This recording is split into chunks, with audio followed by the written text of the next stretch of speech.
Welcome back to a live version of the Strategic Veteran. And tonight we're going to talk about something that really pisses a lot of veterans off. You get told cyber is the clean path to a six-figure job after service. You get told your military training will translate, and then you hit the wall everyone hits. You can't get hired because you don't have experience, and you can't get experience because no one will hire you. It's a broken system, it wastes talent, and it's a national security problem on top of that. So some people have reached out to me, and I've decided to bring them on tonight who are actually fixing the gap instead of talking about it. And so first up, we have Jesse Davis, the owner of CyberRST. He is the founder, the CEO. He's got a unique story, which we're going to dive into on why he's creating this. And he's brought his chief training officer, Nihar. I'm going to butcher your last name, Sa, I believe. Am I right, Nihar? Yeah, you got it. Got it. Yes. And he's the chief training officer. And then we've got Kevin Brand, who is the Chief Development Officer at RST. And these guys are here to talk about cybersecurity and everything related to it, what they're doing, what they've built, why they built it, all of that. So we're going to dive right in, and we're going to talk about, first, whoever wants to take this question, I imagine it'll probably be Jesse. What is the problem? What's the biggest reason veterans can't get hired into cyber roles, even when they have certs? And Jesse, if you're going to take this question, please tell everybody why you started this, because it's not lost on me that you applied to a ridiculous number of jobs to get a help desk job, right? Correct. So I started this company, I lost my government job in April, and, I was still on a probationary period, and obviously I got dosed, right? Elon Musk personally came and shook my hand and told me, get the hell out the door. No, I'm kidding. Yeah, he never showed up. I was hoping he would. At least I have a cool story. Right. But, so it took me over 1,400 tries to get the current job I've got. And here's the thing. I have a master's. I've got almost 20 years in the service. I'm still in the reserve currently. And I've got a master's in cybersecurity, which used to give you, quote unquote, a couple years worth of experience. That's how the workforce viewed it. That's not the case anymore.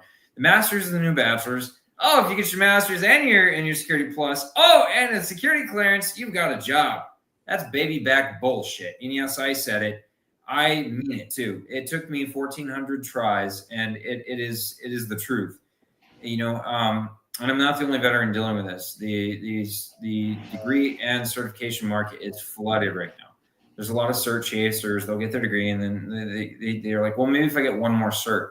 That's the problem, is that the market has been flooded with all of these different certs. And I know exactly where people are coming from. I've slept in my car, before I ever came down to Florida. I know how it feels to get laid off more. I'm 39 years old. I went through the financial crisis of 2008 trying to get a job at that time. And all the baby boomers took the jobs at Lowe's. So now what we have are a bunch of programmers who have no job. Cybersecurity analysts who have no job. So the problem is, again, hey, I'll give you a cert. I'll give you a degree. Theoretical is great, but most of the stuff's usually 5 to 10 years behind anyways. And then they wonder why stuff keeps getting hacked. So what I did was I said, you know what? It's time to put a hands-on approach with this. Not just reading a book or studying for, cramming for another certification. It has to be changed. And I wanted to be the guy to do that. I love it, man. Nihar, this next question is for you, brother. So every service member is told their training is going to set them up on the outside. I don't care what MOS they're coming out of or job field that they're coming out of. And that's simply not true. So what is actually the truth, knowing that you're the chief training officer at RST? Well, the truth is kind of what Jesse had alluded to. The systems being proprietary to the military and to the branches is going to be different than the ones that are in the civilian workforce. So all of the certifications that you have when you were enlisted in the military and all the training that you've done, it's not necessarily applicable to the transition into the civilian workforce.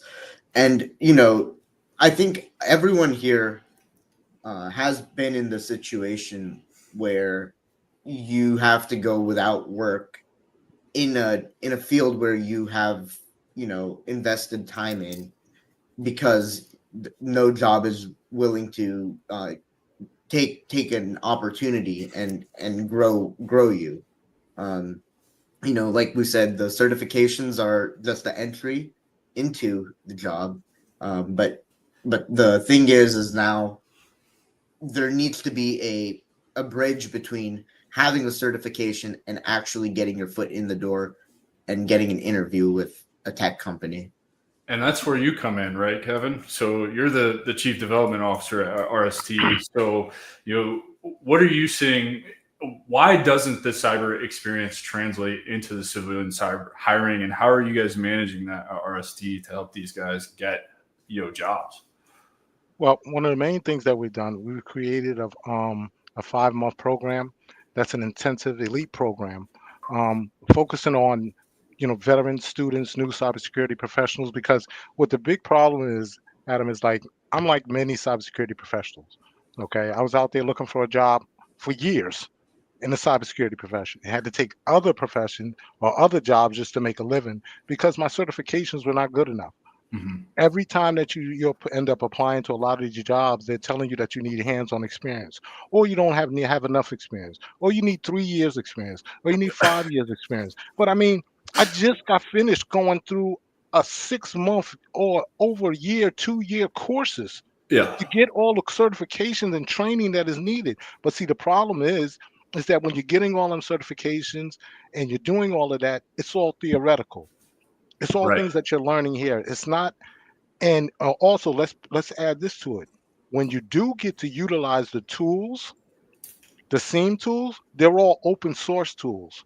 When you go for a job in a corporation, they're not using open source tools. They're using enterprise tools that are like Tenable, Sentinel-1, specific tools that are in the businesses and corporations. But when you're going through the training, you don't utilize those tools. It's most of the time it's strictly open source tools. So you never get that hands-on experience that you need. So for our program, what we've created is that you get that hands-on experience. You'll work with Tenable. You'll work with Sentinel-1. You'll work with Splunk. You'll work with Wireshark. You'll work with, all of these well-known tools that are used in enterprise and businesses and organizations and the government out there, so that you'll have the hands-on experience that you need. We also help you develop a professional resume.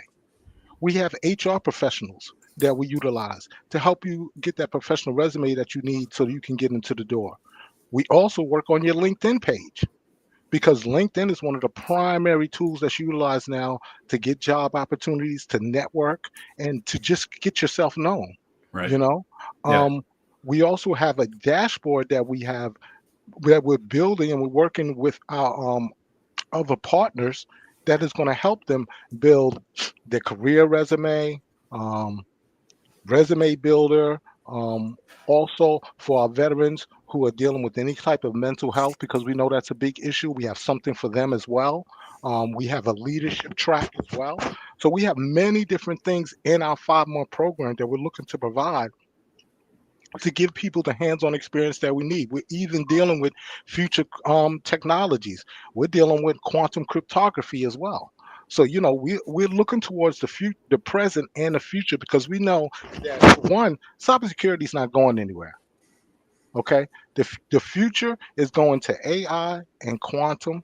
Yep. So we've introduced that into our program because, like I said, our program is to make sure that these veterans who are going through a lot, the students who are going through a lot, and the new cybersecurity professionals who are out there struggling are able to take care of themselves and their families, because this is a big gap that's been here for a long time, and everybody just looks at it and like goes, oh, well, it's time for somebody to fix it.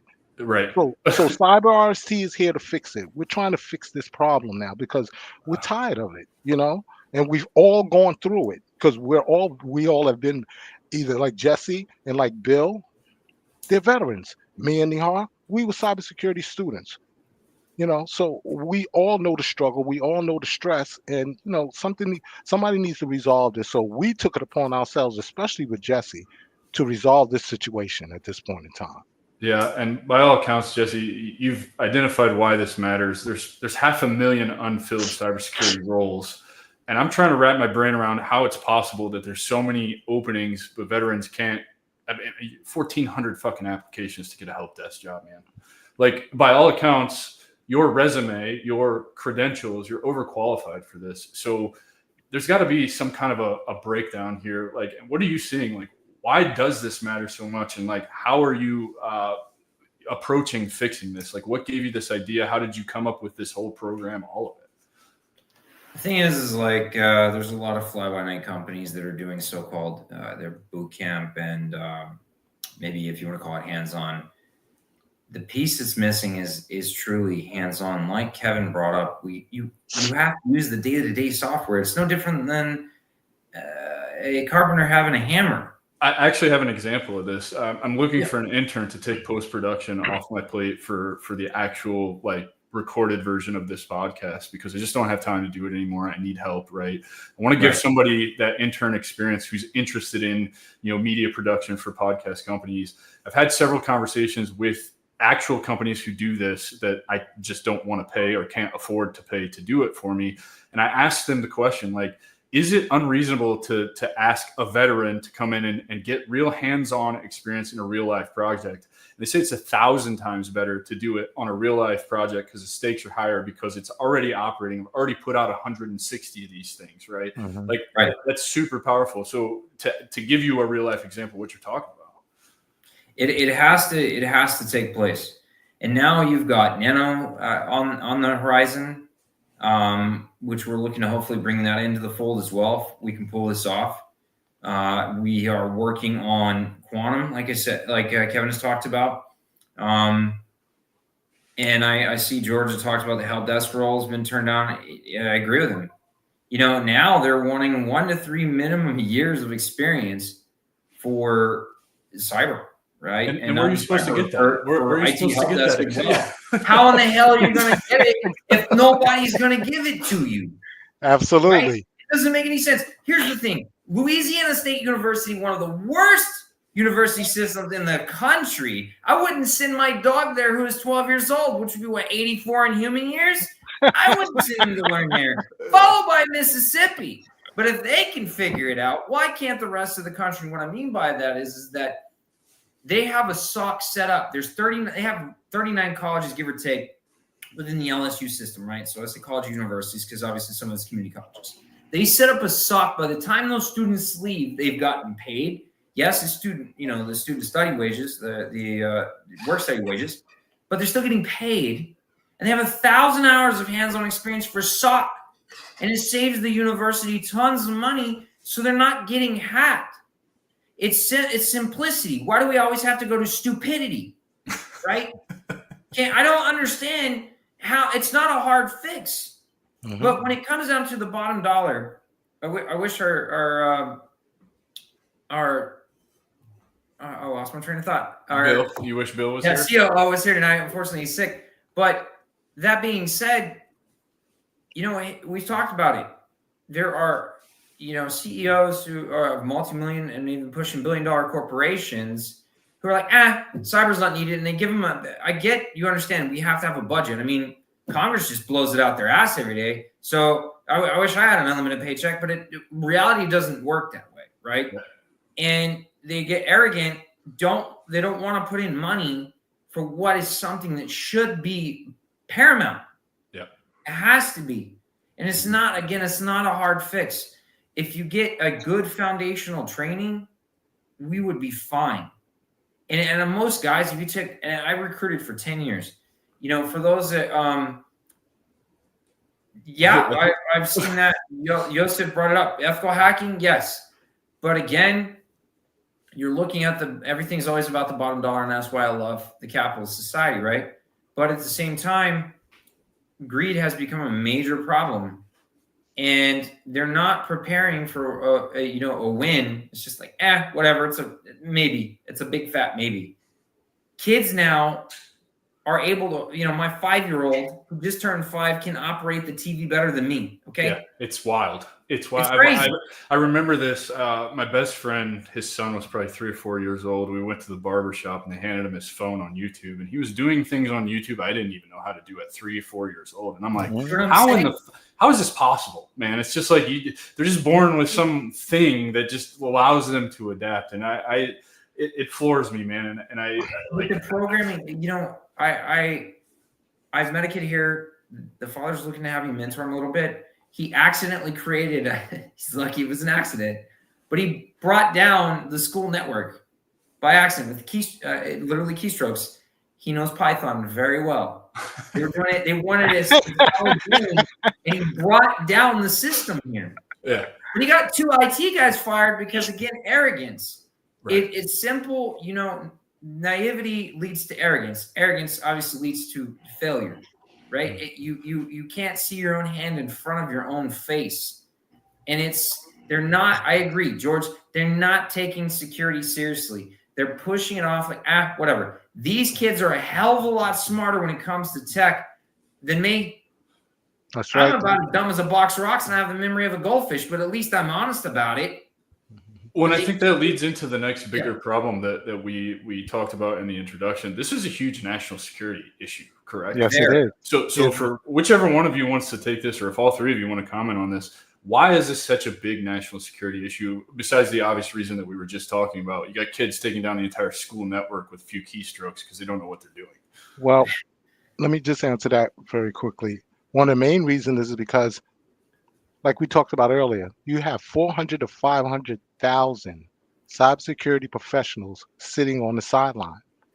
So where does this put our businesses, organizations, and our government? We're at risk. We're vulnerable to threats. And the new threat attacker nowadays, he's using quantum cryptography because that's where everything is going. Paired with AI, correct? Right? Exactly. Yeah. Because see, one of the main things is this. You know, when you deal with encryption, right? And you have asymmetric and symmetric encryption, right? So when we deal with encryption and everything now with cybersecurity, everything's in bits. Well, quantum cryptography deals with qubits, right? Qubits, right? So these are smaller than bits. They're moving faster to solve problems, and they have more areas to solve problems than bits. Exponentially more, right? Exponentially, yes. Yeah. So the thing is that, yeah, right now, they may not be able to break the asymmetric encryption or symmetric encryption, but as quantum builds, so does that ability to break all of those encryptions that we set up in all of our governments, all of our businesses, whether it's, AES encryption or ECC encryption. It doesn't matter. Mm-hmm. The quantum is going to end up breaking this over time. So we need to get ahead of the game. You know, we need to get our foundation set in now, because if we wait till later, we're going to be in trouble as a country. You know, we have the structure, we have the people there now who want to get into these jobs, who want to work. So we need to make sure that they get into the pipeline so they can get the jobs that they want. Yeah. You know, our organizations, our businesses, our governments are sitting there waiting for these people. Well, let's hire them. Let's get them into the position where they can get hired. So we're going to provide them with all the hands-on experience that they need to get hired. We are talking about out of our program, just from us in the program, we're talking about over 520 hours of hands-on experience. And that doesn't include the other hands-on experience that they'll be doing on their own. So they could leave our program with close to 1,000 hours of hands-on experience. It's like a year's worth of work, right? More. Absolutely. Yeah. In 5 months. And I love this point that George is making here. He says the other big issue is the pressure to get a product or an app out, and security is not even thought about. I actually have experience with this because I love the vibe coding thing. I love where AI is opening the landscape for everybody to ideate and really actually create something, a product, and put it out there. But you don't know what you don't know. And so he's right. Nobody knows about level security and backends and all of that. They just know that you can take AI and create an app, and people are doing this, big apps, and then they're getting hacked, and all this data is vulnerable out there. It's wild, man. It's wild what's going on with this. let's talk about. I mean, we talked about the catch-22. It's like you need experience to get hired, but you can't get hired to get experience. You guys are actually, I think that's what's going to turn the industry upside down for you guys. Is you designed this, Jesse, with that in mind, correct? I mean, we just talked about 520 hours of hands-on experience, not including the experience you're going to get on your own time, to finish your course with nearly 1,000 hours, close to 2 years probably of real-life training should uniquely qualify you for this. So why is the industry like this? Why are they doing this? Why are they disqualifying you because they want 3 years experience to be on a help desk? Well, like how George put it best, he said they don't want to pay for quality. And here's George the is thing. right.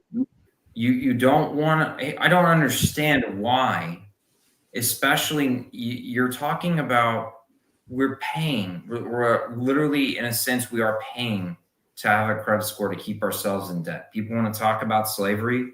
We're in modern day slavery. When you're charging 30 to 35% interest for a credit card, Out of I control. will go back to Equifax in 2017 as an example. They were hacked. They knew for months ahead of time that they were going to get hacked. The FBI warned them. And they didn't give two shits about the average person. And they proved that. Then just to cover their ass CYA, they sent out, and South Park even made fun of it. They sent out literally a 5 to 10 page synopsis you're not going to read. You clicked accept, and then boom, you can't sue them. They're just like, no, I don't know.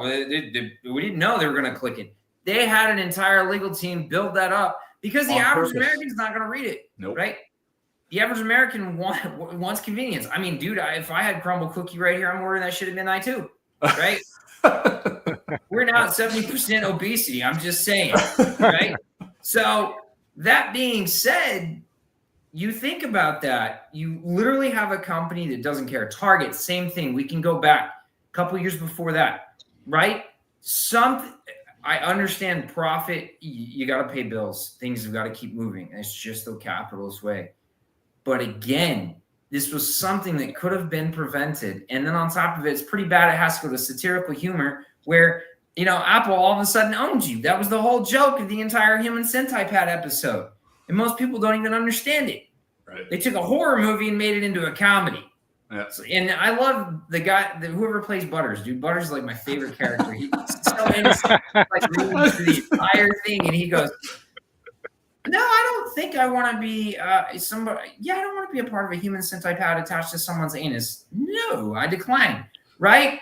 As soon as I read about that hacking and they try to get me to it, yeah, absolutely not. Convenience, you're right. Convenience is the fatal flaw, is the fatal issue. I agree, Yusuf. Mm-hmm.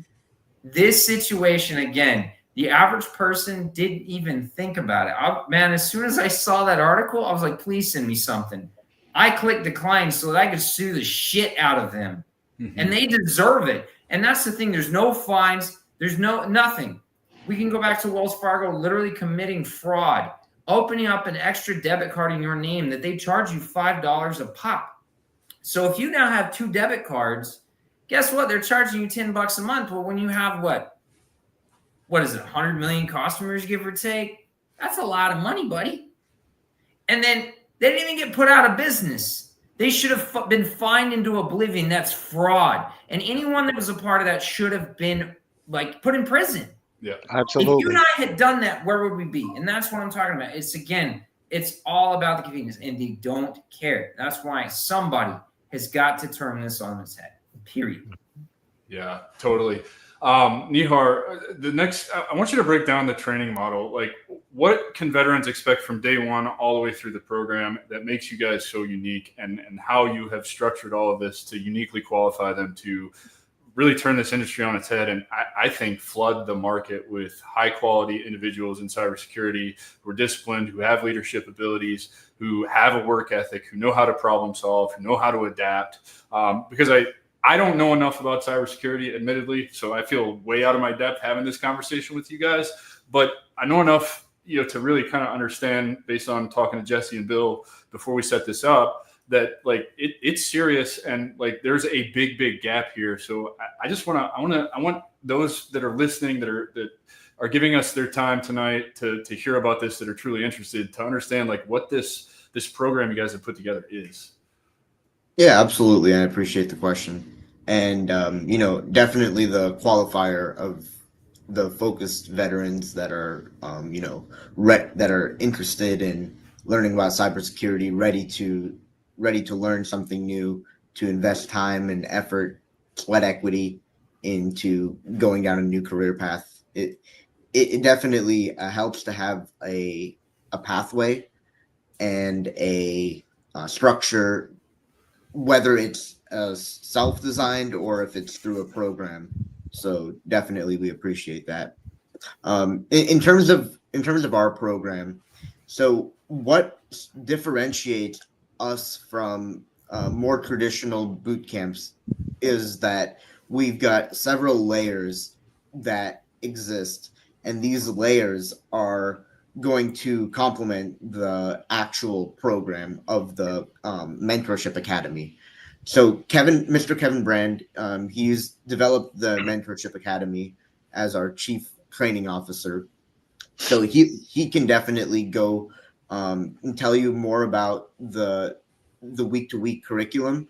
But again, the whole curriculum is extremely intensive, 4 hours per day, and it's hands on as well as lecture based training, because you're going to have over 600 hours of hands on experience once you've completed the CyberRST Leadership Academy. And that is what is going to be the answer to the biggest riddle, which is why are people not able to get jobs in the cybersecurity industry. It really is, I think, lack of experience with enterprise ready tools. Because if you can actually use the script on a certain app and it works, you have the confidence and you know that it'll work in an interview and you can speak about it. And again, it's all about the interview prep, the the mental health services that our partners provide for veterans when they're also transitioning out, as well as all of the AI driven curriculum that we have that kind of separate us from a lot of the other boot camps Yeah, I think that's that probably we want the to be big different. important one, right? Like the integration of AI into everything. That's the future.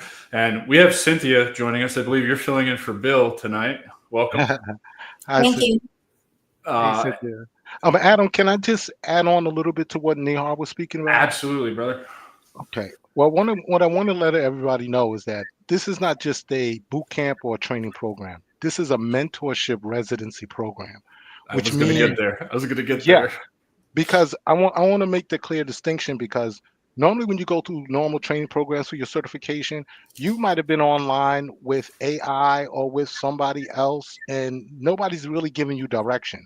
They're taking you through the program, they're teaching you the material, and that's it. You're gone. At the end, you get your certification, you pass the test, that's it.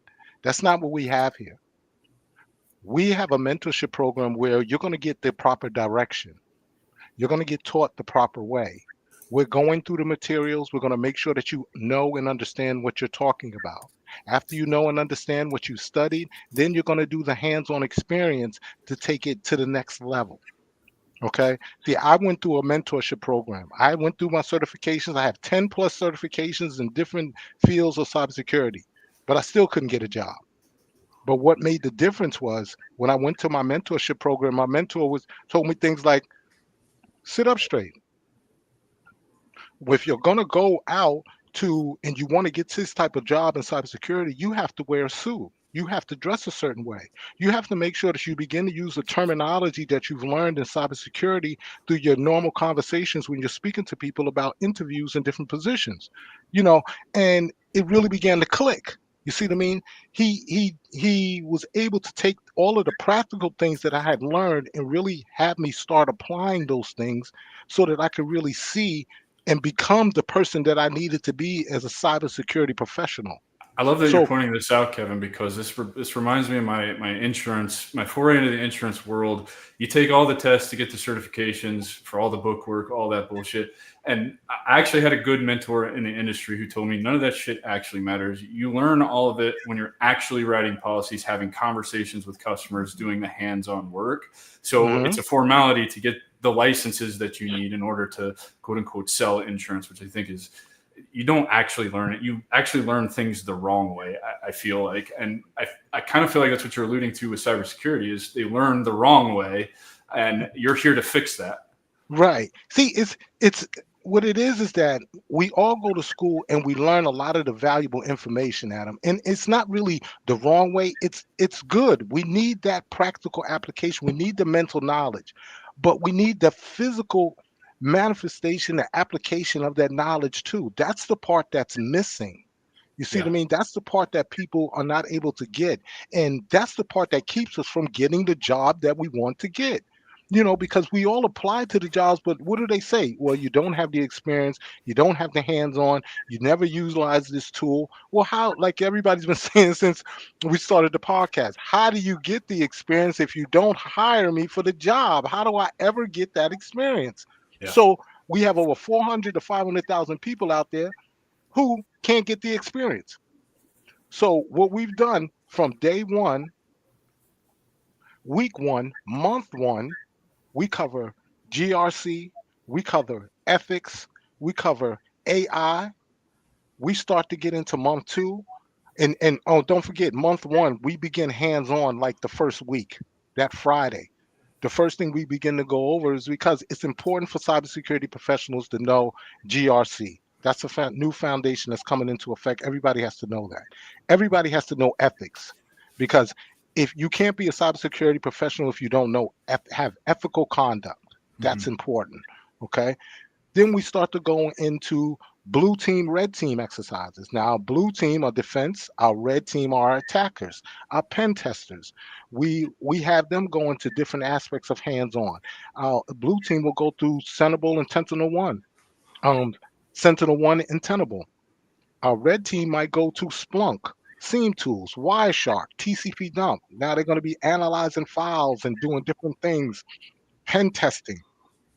We go on further to where, they might go to different ranges that we have set up for them on our platform, where they're going to be competing against each other. Yeah. Blue team, the red team's going to be attacking the blue team. Blue team's going to be trying to protect it. Okay, we're going to be dealing with, like I mentioned, ACE, authentication, files, malware, phishing, spoofing, encryption. We have quantum cryptography in there. We have nanotechnology in there. We have AI, beginning AI and advanced AI in our course. Over those 5 months, we go through every different major certification that most cybersecurity professionals have. It's designed that way so that we cover all of the certifications that they have. And while they're going through the program, say you have a certification as a cybersecurity, foundations of cybersecurity, but now you want to learn CompTIA. Well, you can also learn CompTIA while you're going through our mentorship program. You can learn our program and CompTIA at the same time. So when you graduate at the end, you'll get a certification for our program and a plaque, and you'll get a certification for CompTIA at the end. Along with, like I said, in the 5th month, we polish everybody off. We make sure that your resume is right, LinkedIn's right. We want to make sure that you're the top cybersecurity professional so that when you leave our program, you're ready to go to that first job interview and walk into that job because you're ready. Yeah, And we have a question, Kevin. And I don't know who's qualified to answer this, but Jonathan Cavaluzzi is asking: can you still use the program if we already have certs such as Sec Plus? Absolutely. And then Absolutely. you have another one from Mr. Cookie 8904. He's asking: the prices feel too to be a true mentorship program, or am I looking in the wrong place? Thank you. You're not looking in the wrong place. So, Mr. Cookie, I love it. The mentorship thing came through. We're looking about $12,000 is what we're going to do. Okay. Give or take, because we've got to make sure that we cover the certs, but I want to make sure my instructors are, paid well. Right. And that being said, I'm going to make sure that you get not just a certification, but like Kevin has talked about, a mentorship. You have to have somebody lead you, right?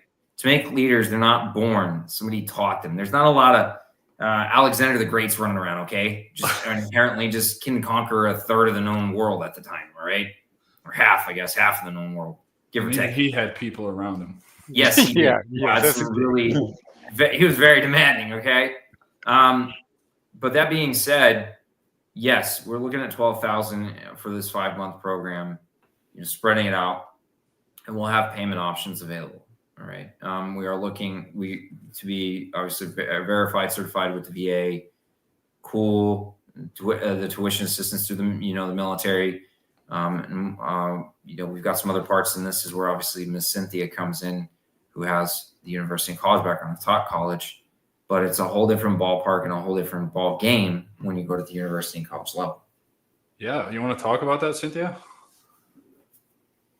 Yes, absolutely. Thank you so much. Nice to meet you, Adam. First and foremost, I want to thank everybody for their service to our great country.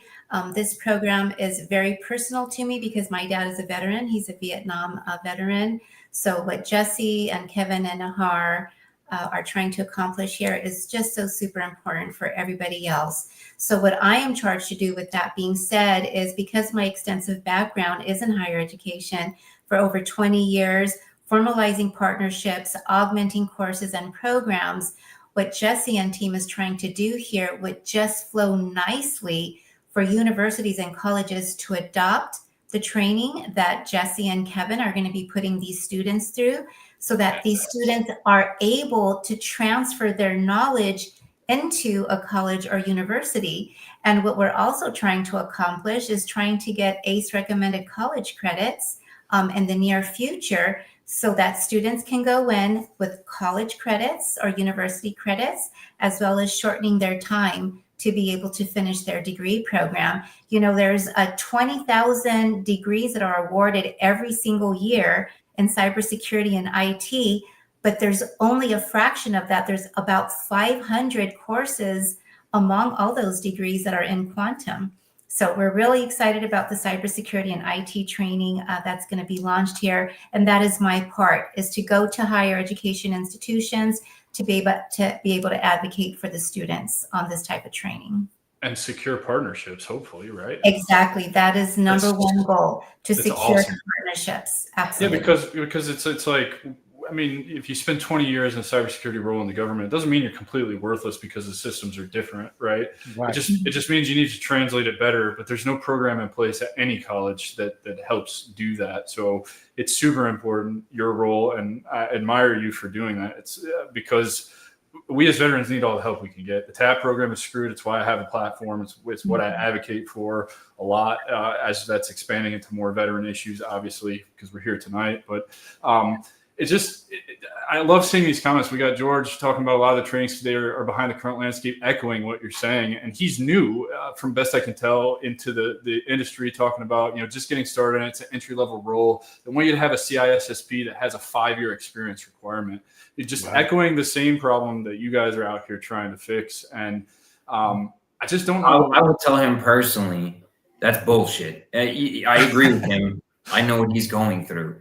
How in the hell are you going to get a CISP, Certified Information System Security Professional, which is technically a managerial role, when you have to have experience? So again, they're smoking crack and smelling the color purple. Right? Yeah, I said it out loud. Somebody had to. Yeah, I feel you, because I've looked at those jobs. They're I don't know what plane of reality they're on.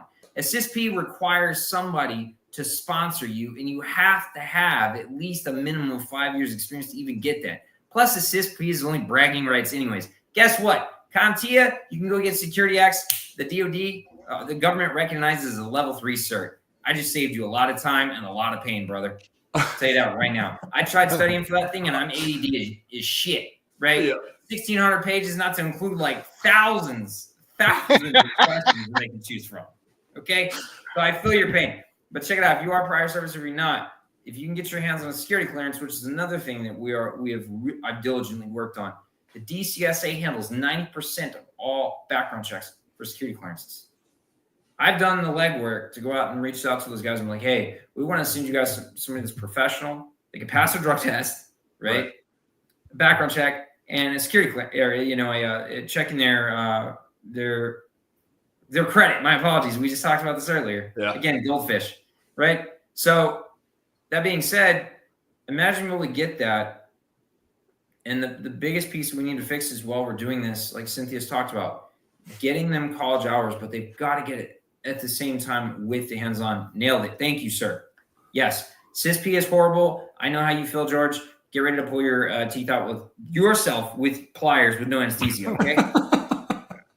Like, that's about where you're at with that thing.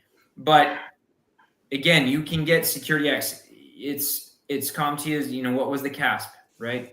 It is a level 3 expert level cert. You're not having to go again cert chasing, right?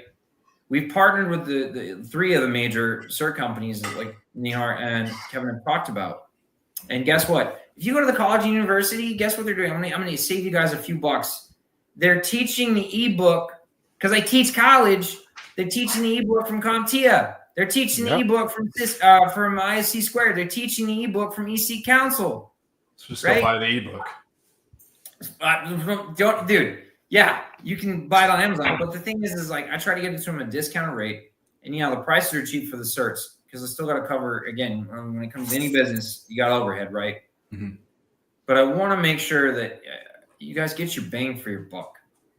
Why are we paying 3 ways from Sunday? And I hadn't even gotten to what my initial goal was in the first place. Do you know why most veterans are looking to even go into cybersecurity in the first place? Because it's lucrative, I would assume. But I mean, yes, you're not wrong, but to continue the mission. Some of them don't, like, as you know, I just want a purpose. Yeah.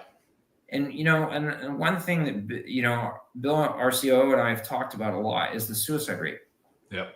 Can you please explain to me when you have what is it, 200,000 getting on maybe give or take every year? 250 every year. 250. And we're having about 20, basically a suicide or 2 a day, whatever it is, 20,000 or more. Yep. Right. That's my hometown, bro. Mm-hmm. 20,000 people every year because they can't fit into society. They're not doing a damn thing for them. And it's very unfortunate. Most veterans fall back on drugs and alcohol because they don't know how to fit in. Yep. 1,000%, man. Yeah.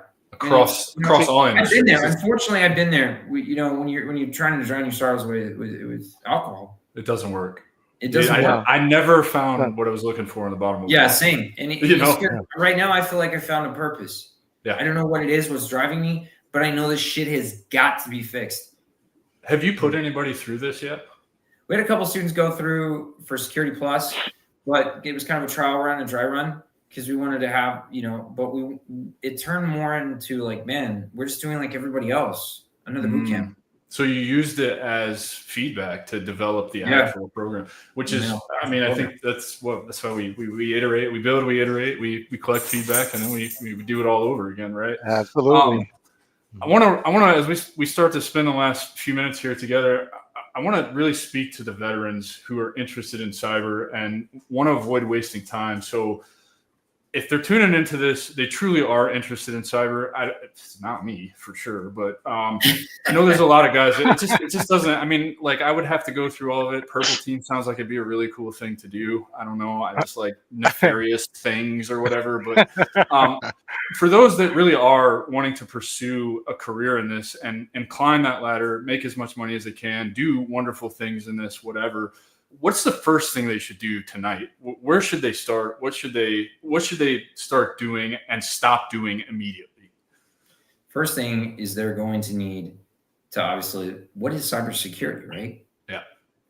Learn hey man, AI apparently is everybody's best friend. It's fucking cool, right? Man. It's really cool what you could do with it. I'll tell you what, I'm lazy. So I was like, man, AI, no. And then next thing I know, I've got Copilot and ChatGPT downloaded on my phone.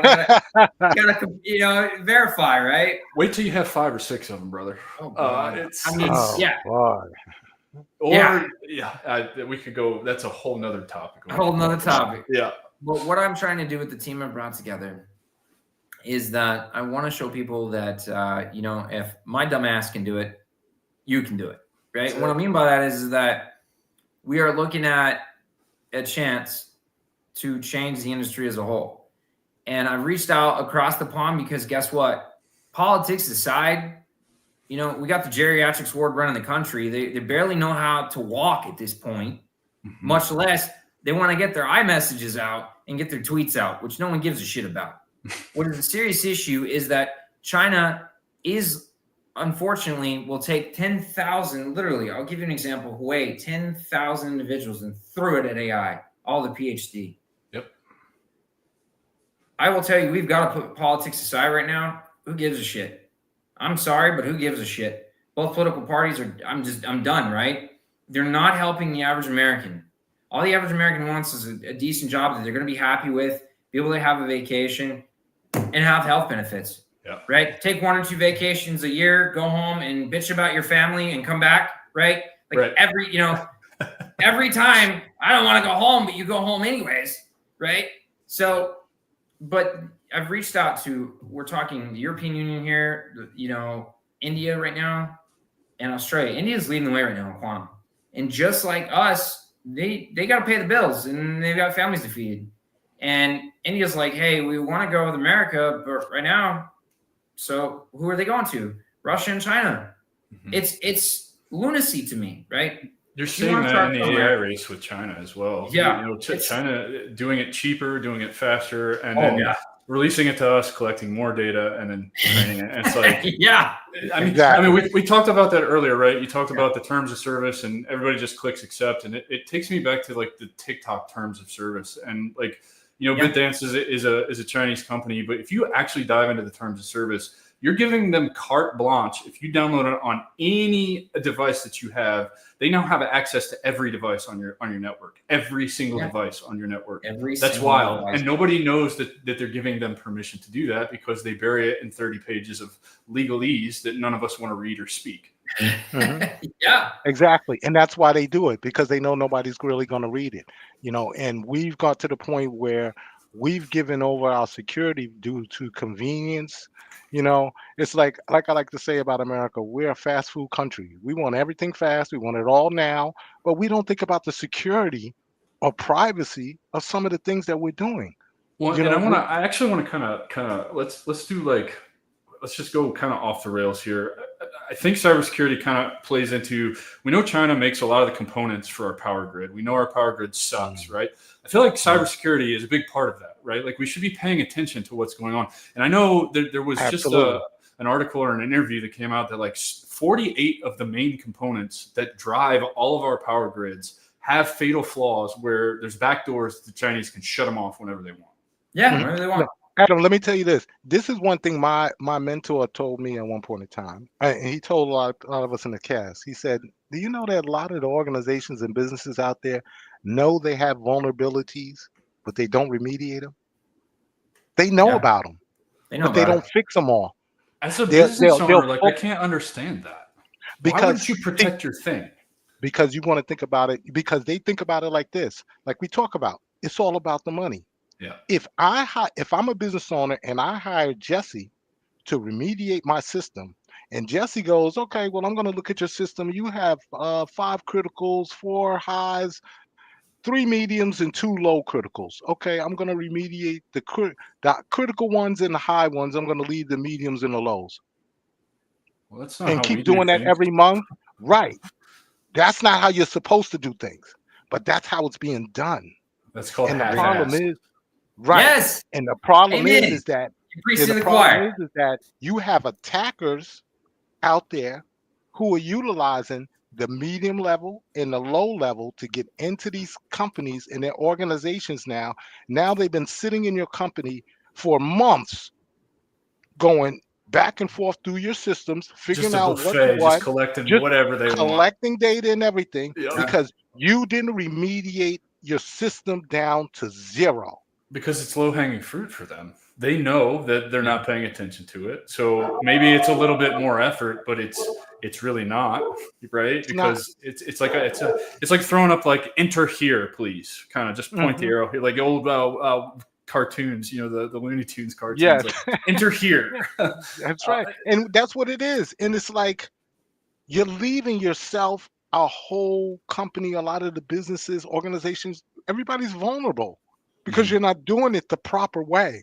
You're doing it the fast way so that you can make money, but there's no quality there.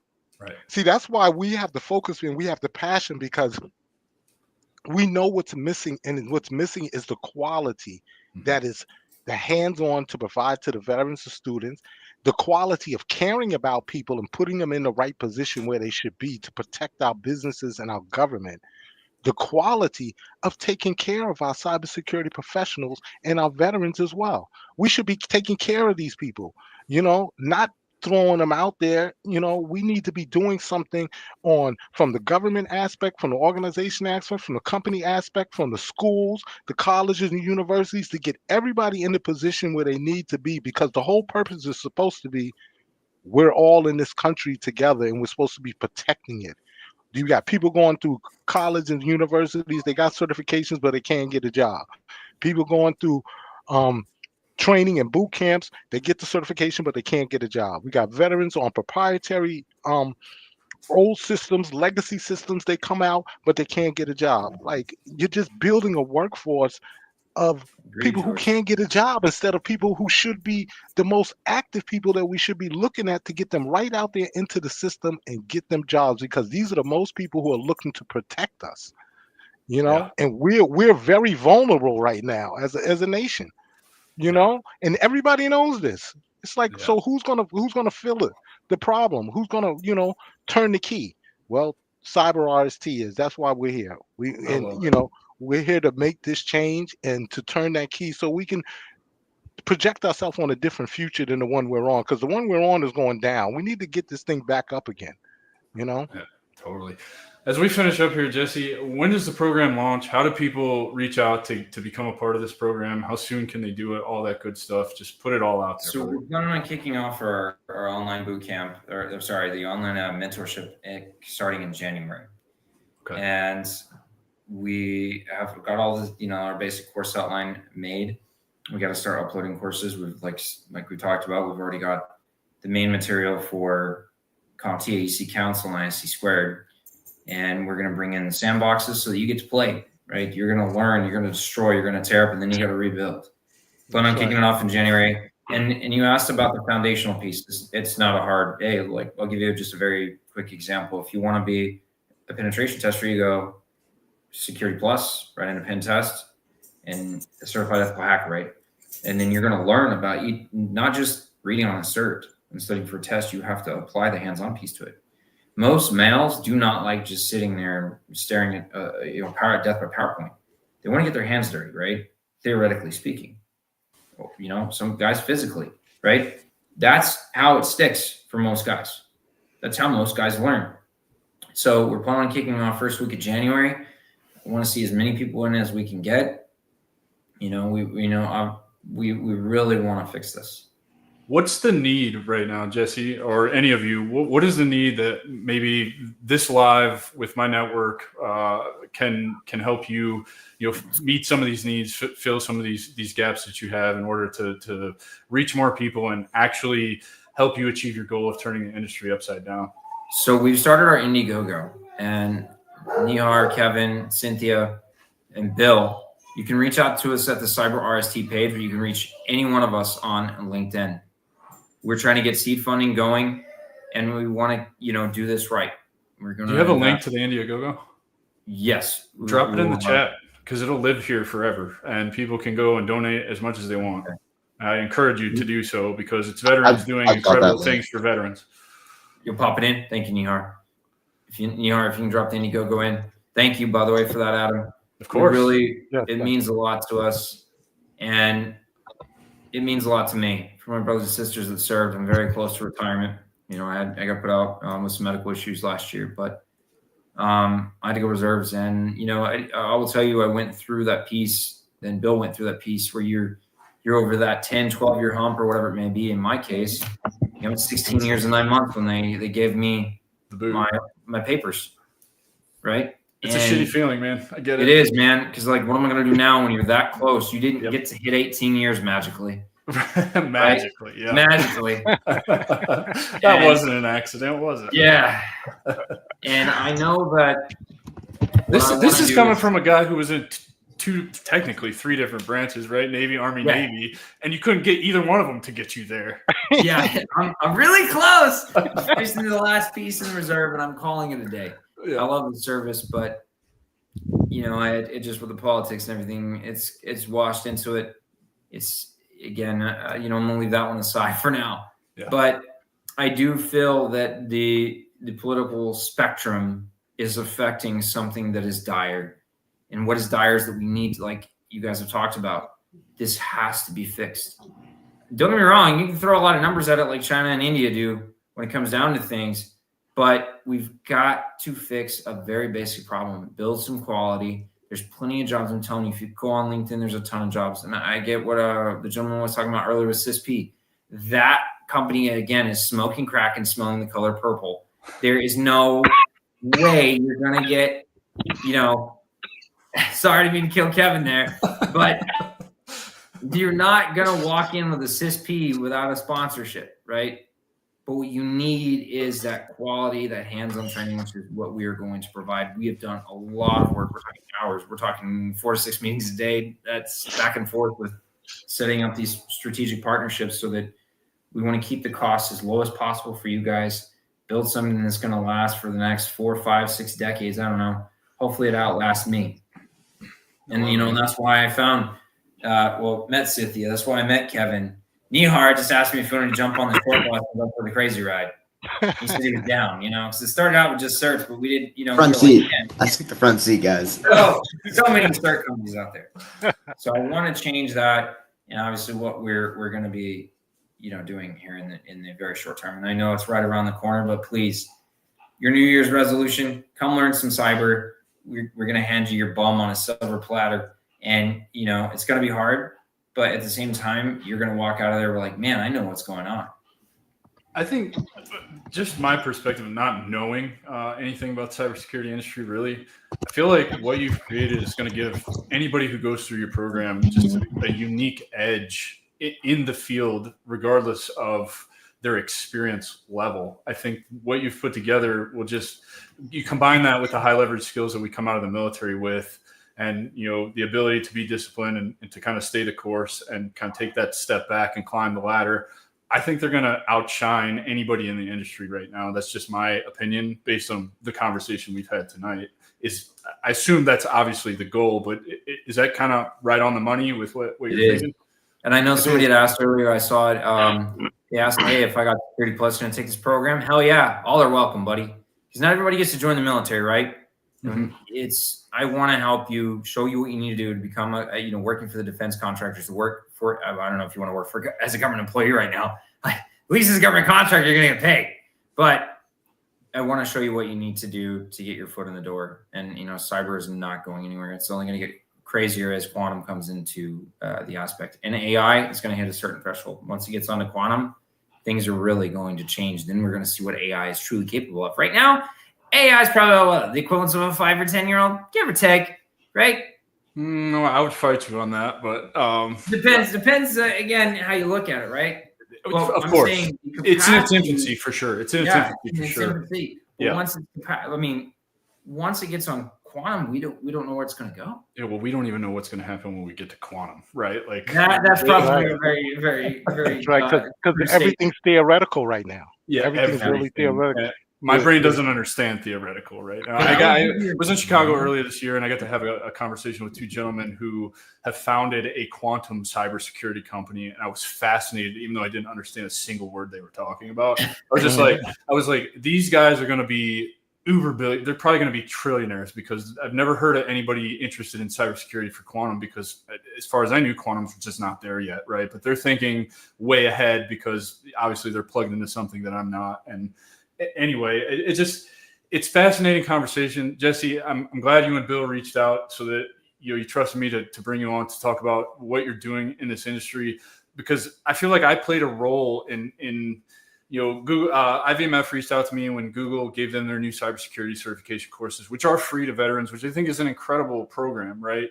But I just didn't know what I didn't know about the landscape, about the problems that Bill turned me on to, and then having the conversations with you, Jesse, and learning about applying to 1,400 jobs to get an IT help desk job, which seems like that would have been like me going to McDonald's at 17 is what I feel like an IT help desk job is. Like, not somebody who's been in the Navy twice and the Army with a master's degree and all these cybersecurity certifications to get a damn help desk job. Like, did you turn it off and turn it back on? Did you unplug it and plug it back in? Like, it's a waste of fucking talent, man. And I hate it. I hate it so much. And so when it comes, like I said, when it comes to medically speaking, not everybody used to join the military and they can't get that legacy experience that Bill has talked to you about, right? They just get the piece of paper.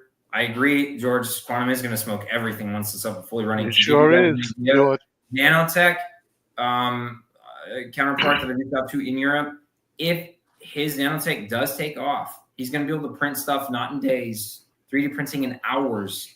And here's the thing, once helium's out of the way, that's what's holding quantum computing back. His parts don't overheat. Mm-hmm. So now that's going to be the piece. It's going to make quantum, whoever, the race is on. Yeah. And like you talked about, like, and that leads into energy consumption and everything else, right? Like, we're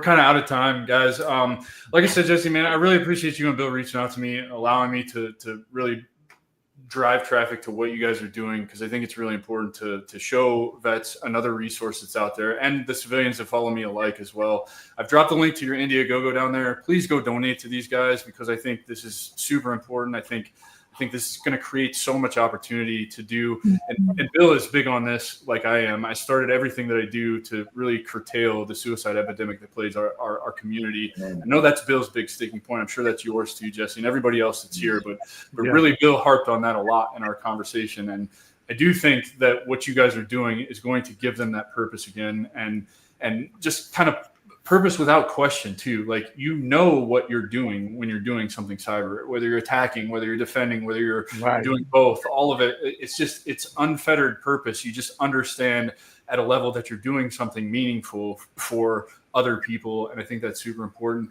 So guys, please go check them out. Please reach out to any one of these 4 guys and gal here, Bill also, on LinkedIn. You said you're all on LinkedIn, correct? Yeah. Correct. Yeah, LinkedIn's a great platform. Go use it. I've had a lot of success there. I really believe in it. It's way better than all the other social media platforms. I really do appreciate you trusting me to do this with you guys, man. And I would love to, once you get launched, I'd love to bring you guys back so you can talk about the results, the transformations, and the experiences that you're finding. I would love to get some people from the program to come on and talk about their experience with the program. I want to stay in touch with you guys and keep doing things like this, because this is the only way we find out about resources like what you guys have created. You're not going to hear about this in a TAP class. You're not going to hear about this on the VA's website. You're not going to find this, nobody's going to be running around posts as you're out processing telling you that CyberRST exists. They're just not going to do it. Right. So it's my pleasure to have you guys, to host you guys, and to bring light to what you've created. And I really appreciate you guys. No, we appreciate you, Adam. Thank you so much. Thank you. We really enjoyed it. We really appreciate you guys having us on your podcast. Definitely. Yeah. Very good. We would love to come back as well once everything gets up and running, and let you know how everything worked out as well. Definitely. We got one last question. Raytheon resets anybody? I don't know what he's asking there. Maybe you guys know the context more than I do. Oh, I think he's asking maybe. I'm guessing he's asking if Raytheon accepts anybody. What you can do, sorry I didn't catch your name because it flashed away too fast. Jonathan Cavalluzzi. Jonathan, if you want to work for Raytheon, not every position requires a security clearance. You can actually get something called the public trust, which hit me up on LinkedIn. My name is Jesse Davis. Like I said, our page is CyberRST on LinkedIn. Hit us up, send us a message, and I can show you what you need to do. I literally built packets as an Army recruiter for 10 years. It is not hard to do. I can just be honest, and that's it. And they run a very basic background check for you on a public trust. Once you get past the top secret TSSCI, top secret SCI, then things get a little different. But a public trust, you got to have that to work in anything that is dealing with basic personal identifiable information. So reach out to us and I'll show you what you need to do. I've built, like I said, plenty of background checks, man. Plenty. I put 300 people in the Army. I was a recruiter. Thank you guys so much for being here, Jesse. I really appreciate your trust, man. Sure. And we will see everybody next time with another awesome, company that's doing incredible things to be a resource for the community. Thanks again, guys. Take care, everybody. Take care, Adam. Thank you. Okay. Thank you. Thank you for having us.